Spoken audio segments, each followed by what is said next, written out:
लगभग 14 महीने के बाद भारत की T20 इंटरनेशनल टीम में रोहित शर्मा और विराट कोहली की वापसी हुई है। अफगानिस्तान के खिलाफ 11 जनवरी से शुरू हो रही 3 T20 इंटरनेशनल मैचों की सीरीज के लिए रोहित शर्मा को कप्तान बनाया गया है और विराट कोहली टीम में वापस आए हैं। लेकिन सवाल उठता है कि 14 महीने से भारत के लिए एक भी T20 इंटरनेशनल नहीं खेलने वाले रोहित शर्मा और विराट कोहली को फिर से क्यों याद किया गया और क्यों वापस बुलाया गया T20 इंटरनेशनल की भारतीय टीम में। आज इस पर चर्चा करूंगा। नमस्कार, आप देख रहे हैं न्यूज बाइस्कोप और मैं हूं राकेश रंजन। 11 जनवरी से भारत और अफगानिस्तान के बीच T20 इंटरनेशनल मैचों की सीरीज शुरू हो रही है और इसमें जो खास बात है, जो टीम की घोषणा हुई है टीम इंडिया की, उसमें रोहित शर्मा और विराट कोहली दोनों की वापसी हुई है। तो अब सवाल यह उठ रहा है कि जब T20 वर्ल्ड कप जो 2022 में हुआ था, उसके बाद से दोनों T20 इंटरनेशनल नहीं खेल रहे थे और कहा यह जा रहा था कि भारत की जो यंग टीम है वो अब जो है आगे की ओर बढ़ेगी और वही अगला T20 वर्ल्ड कप खेलेगी। अगर आप देखें तो हार्दिक पांड्या की कप्तानी में और फिर उनके चोटिल होने के बाद सूर्य कुमार यादव की कप्तानी में या इन दोनों की अनुपस्थिति में ऋतुराज गायकवाड़ की कप्तानी में एशियन गेम्स में भारतीय टीम ने बेहतर प्रदर्शन किया है। फिर आखिर क्या हुआ कि रोहित और विराट को वापस बुलाना पड़ा? तो उन वजहों को अगर तलाशें तो जो पहली बात दिखती है वो दिखती है कि जो इन दोनों का अनुभव है उसे बीसीसीआई इग्नोर नहीं कर सकता और उसे लगता है कि जब 1 जून से T20 वर्ल्ड कप शुरू होगा तो इन दो अनुभवी खिलाड़ियों के अनुभव का फायदा भारतीय टीम को उठाना चाहिए। और यह बात सच है कि अनुभव का कोई सब्स्टिट्यूट नहीं होता। पिछले T20 वर्ल्ड कप में 2022 की अगर हम बात करें तो जिस तरह की पारी विराट कोहली ने पाकिस्तान के खिलाफ खेली थी और सामने से हार्दिक पांड्या को खिलाया था, ये बातें महत्वपूर्ण हो जाती हैं। ये एक्सपीरियंस के द्वारा ही किया जा सकता है। तो इसलिए जो है अनुभवी खिलाड़ियों की जरूरत थी टीम को और इसलिए बुलाया गया। आप देखें कि रोहित शर्मा ने भारत के लिए सबसे ज्यादा T20 इंटरनेशनल खेले हैं। 148 T20 इंटरनेशनल रोहित शर्मा के नाम है और विराट कोहली ने 115 T20 इंटरनेशनल खेले हैं। तो इनके एक्सपीरियंस को देखते हुए इन्हें भारतीय टीम में वापस लाया गया है। अभी तो अफगानिस्तान सीरीज के लिए लाया गया है, लेकिन अब लगता है कि ये दोनों जब अफगानिस्तान के खिलाफ खेल रहे हैं तो इसका मतलब यह है कि दोनों अगला T20 वर्ल्ड कप खेलने के लिए भी तैयार हैं।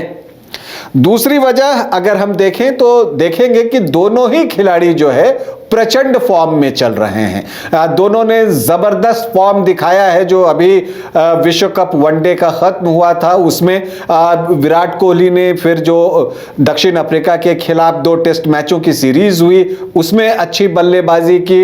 रोहित शर्मा ने जो वर्ल्ड कप था उसमें कमाल की ओपनिंग की थी और जबरदस्त तरीके से स्ट्रोक लगाए थे पारी की शुरुआत में आकर। तो उनकी लय भी बहुत अच्छी बनी हुई है और टीम इंडिया के सेलेक्टर्स चाहते हैं कि इनफॉर्म बैटर्स को टीम में डाला जाए ताकि जब विश्व कप आपके सामने हो तो जो रन बना रहे हैं और लगातार रन बना रहे हैं तो उनको जगह मिलनी चाहिए। अगर जो अभी 2023 में वनडे का विश्व कप संपन्न हुआ उसे आप देखें तो आप देखेंगे कि विराट कोहली ने 765 रन बनाए, विश्व कप में सबसे ज्यादा, और उसके बाद दूसरे नंबर पर रोहित शर्मा हैं जिन्होंने कि 597 रन बनाए। तो ये बताता है कि दोनों ही खिलाड़ी जो है पूरे फॉर्म में हैं। और आप ये भी देखेंगे कि भारत के जो ज्यादातर रन बन रहे हैं वो इन दोनों के बल्ले से ही निकल रहे हैं। तो इसीलिए जो है इनके प्रेजेंट फॉर्म को जो देखते हुए सेलेक्टर्स ने यह तय किया कि इन दोनों की जरूरत जो है वो भारतीय टीम को है, और इसीलिए जो है इन दोनों की वापसी कराई गई है। अगर हम तीसरे कारण की तरफ अगर हम जाएं तो हम देखते हैं कि देखिए सूर्य कुमार यादव और हार्दिक पांड्या रोहित के बाद कप्तानी उन्होंने संभाली थी T20 इंटरनेशनल में, और उनके चोटिल होने के बाद सूर्य कुमार यादव ने। लेकिन जो प्रेजेंट सिचुएशन है वो ये है कि दोनों ही खिलाड़ी जो है अब तक रिकवर नहीं कर पाए हैं। वर्ल्ड कप के दौरान ही हार्दिक पांड्या को एंकल इंजरी आई थी, फिर अभी दक्षिण अफ्रीका के खिलाफ T20 सीरीज के आखिरी मैच में जो है वो सूर्य कुमार यादव को चोट आ गई, फिर उन्होंने ऑपरेशन भी कराया एंकल का, और फिर जो है ये भी सुनने में आ रहा है कि शायद उनका हार्निया का भी ऑपरेशन हो। तो इन सब चीजों को देखते हुए आपको जो है टीम में इन दोनों का विकल्प भी एक चाहिए था कि अगर मान लीजिए ये दोनों समय से फिट नहीं हो पाते हैं तो फिर क्या, तो वो एक्सपीरियंस चाहिए था। और इस वजह से भी रोहित शर्मा और विराट कोहली की टीम में वापसी हुई है। जो चीफ सेलेक्टर हैं अजीत अगरकर, जब भारतीय टीम दक्षिण अफ्रीकी दौरे पर थी तो वो वहां गए भी थे, दोनों खिलाड़ियों से बातचीत की थी और दोनों ने अपने आप को अवेलेबल बताया था कि हाँ वो वर्ल्ड कप खेलना चाहते हैं, और इसीलिए उन्हें जो है अफगानिस्तान के खिलाफ T20 इंटरनेशनल जो होने जा रहा है 3 मैच खेले जाएंगे उसके लिए भारतीय टीम में शामिल किया गया है। इसके अलावा देखिए जब सूर्या और हार्दिक जब दोनों इंजर्ड हैं, हार्दिक को एक स्वाभाविक विकल्प माना जा रहा था रोहित शर्मा का, तो वो दोनों चोटिल हैं, और इस बीच जो रोहित शर्मा की कप्तानी रही है खास करके जो वर्ल्ड कप हुआ है उसके दौरान, और फिर अभी वो दक्षिण अफ्रीका में दूसरा टेस्ट मैच उनकी कप्तानी में भारतीय टीम ने जीता, केपटाउन में इसके पहले भारतीय टीम कभी टेस्ट नहीं जीत सकी थी।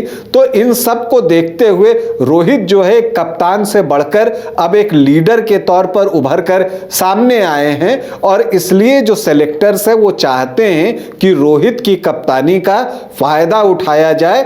और इससे अब लगता है कि जो आगामी T20 का विश्व कप है जो कि 2024 में 1 जून से खेला जाएगा, जिसका कि फिक्सचर भी आ गया है, उसमें रोहित की जो कप्तानी का एक्सपीरियंस है उसका लाभ उठाया जाए और उन्हें टीम की कप्तानी दी जाए ताकि वो बेहतर तरीके से टीम को लेकर आगे बढ़ सकें। तो ये सारी चीजें, और इसके अलावा जो उनका T20 इंटरनेशनल में अगर आप उनका रिकॉर्ड देखें इन दोनों खिलाड़ियों का, तो दुनिया में सबसे बेहतर है। पहले नंबर पर विराट कोहली हैं तो दूसरे नंबर पर रोहित शर्मा हैं, न सिर्फ भारत के लिए बल्कि पूरी दुनिया के लिए। अगर हम उनके रिकॉर्ड्स पर ध्यान दें तो विराट कोहली ने 115 T20 इंटरनेशनल खेले हैं, तो उसमें 4008 रन बनाए हैं। उनका औसत जो है 52.73 का, मतलब 52.73 है। और स्ट्राइक रेट, जिस पर कि विराट के स्ट्राइक रेट पर अक्सर सवाल उठता है, लेकिन जो विराट का स्ट्राइक रेट है वो 137.96 है, मतलब ऑलमोस्ट 138। और उसके बाद आप रोहित शर्मा को देखिए, उन्होंने भारत के लिए सबसे ज्यादा 148 T20 इंटरनेशनल खेले हैं और उसमें 3853 रन बनाए हैं, और उनका स्ट्राइक रेट तो 139.24 का है, 139.24 का, तो वो जबरदस्त है। एवरेज 31 का है। तो ये दोनों जो है T20 इंटरनेशनल के पूरी दुनिया में 2 सफल बैटर हैं। तो फिर आप इन्हें विश्व कप जो कि होने जा रहा है जून में, उतने बड़े आयोजन से दूर कैसे रख सकते हैं? आप तो चाहेंगे ही कि इन दोनों का फायदा मिले। तो मुझे लगता है कि ये 5 कारण हैं जिनकी वजह से विराट कोहली और रोहित शर्मा की भारतीय T20 इंटरनेशनल टीम में वापसी हुई है। अब इन दोनों को ये जो अफगानिस्तान के खिलाफ सीरीज है उसमें, और फिर इसके बाद जो IPL होगा वहां अपने प्रदर्शन को बेहतर रखना होगा, ताकि जब विश्व कप शुरू हो T20 का, जो कि अमेरिका और वेस्ट इंडीज में होने जा रहा है 1 जून से, तो उस वक्त तक वो फॉर्म में रहें और उसी अच्छी फॉर्म के साथ वो विश्व कप में करने जाएं और भारत को जो है 2007 के बाद T20 का विश्व कप दिलाएं। अभी के लिए इतना ही, इजाजत दें, नमस्कार।